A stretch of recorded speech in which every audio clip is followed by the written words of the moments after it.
for themselves. You have a reason why, a justification why you're doing it. Don't we? See, I grew up as a kid, and man, I loved sneakers. I still love sneakers. Sneakers are awesome. Sneakers are the thing. And I'll see people who have like a whole room full of sneakers, and I'll be like, yes, that looks great. That's a great idea. And other people are like, that's insane. And I'm like, no, it makes total sense. I love that. It's a great idea. And it's a crazy thing, right? It doesn't make a lot of sense, but for people that like it, you like it.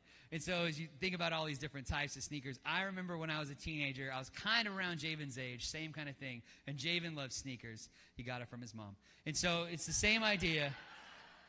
There was a kid who was here at church, here at this church, and it was back when before we had in the multi and these other ones, we had kids' church in a room right over here in the side building.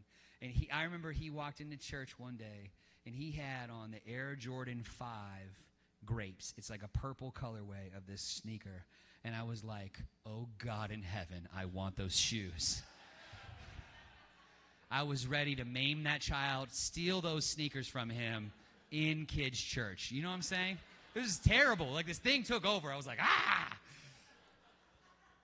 But here's the reason why, is because you guys have the next slide. I had Spike Lee, who was acting as Mars Blackman, who was telling me, it's got to be the shoes, man. It's got to be the shoes. And I was like, you're right, Mars. It is the shoes. I need those shoes, man.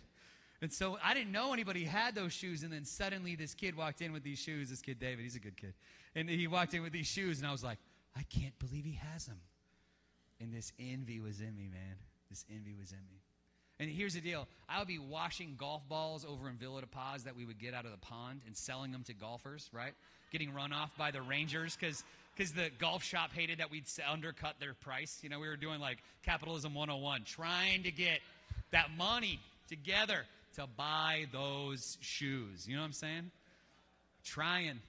And he had them. And I was like, oh. And here's the thing. It only lasted until the very next year whenever the new one came out. And he couldn't get the new ones because he had the last ones, and his mom wasn't crazy. She was only crazy once. She was only going to spend the money one time on the crazy shoes. But my other friend, his mom took a turn at the crazy, and she spent the crazy money. And then I was like, oh, I want the new ones, the 6s. That's the ones right there. As we do, right? As we do. You can fill it in. Maybe it's not Jordan's. Maybe it was Jordan's for you. Maybe it is something right now in your life. But the thing is that it still boils back down to stuff and wanting something, even wanting something we haven't earned. We haven't earned it.